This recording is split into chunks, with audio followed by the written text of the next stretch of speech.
একদিন বিশ্বনবী বললেন, বান্দার কোনো হক আল্লাহ কোনোদিন ছেড়ে দেয় না। আল্লাহর হক আল্লাহ মাফ করে, বান্দার হকের মাফ নাই। যদিও আমি নবী, আমার উপর যদি কোনো হক থাকে বলো, আমি দিয়ে দেব। কোন সাহাবী দাঁড়ায় না। এক সাহাবী দাঁড়িয়ে বললেন, নবী, যুদ্ধের ময়দানে চাবুক চালানোর সময়, লাঠি চালানোর সময় এক কাফেরকে মারতে যে আপনার লাঠির বাড়ি আমার পিঠের মধ্যে পড়েছে। আপনি যেহেতু এই কিসাসটা আদায় করতে চান, আপনার পিঠে আমি লাঠির বাড়ি মেরে এটারে শোধ করে দিতে চাই। সাইয়েদনা ওমরে ফারুক হাতের জামা এরকম পড়তে শুরু করছে, আয় এদিকে আয়, তোরে শোধ করাই। বিশ্বনবী বললেন, ওমর রাখো, এটা বান্দার হক, মিটাতে দাও। বিশ্বনবী বললেন, আসো, তুমি এসে আমার পিঠে লাঠি দিয়ে চাবুক দিয়ে বাড়ি মারো।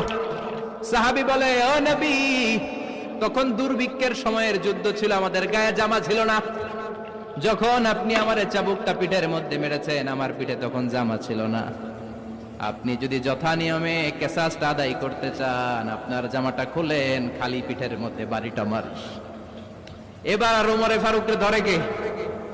এদিকে আয়, তোরে দেখাইতেছি। বিশ্বনবী বললেন, ওমর থামো, মারতে দাও। বিশ্বনবী উনার জুব্বাটা উপরের দিকে উঠালেন, পিঠের মধ্যে বাড়ি দেওয়ার জন্য ওই সাহাবীকে ডাকলেন। ওই সাহাবী বিশ্বনবীকে পিছন দিক থেকে জড়িয়ে ধরে ওই মোহরে নবুয়তের মধ্যে চুমু দিয়ে ফেলেছে।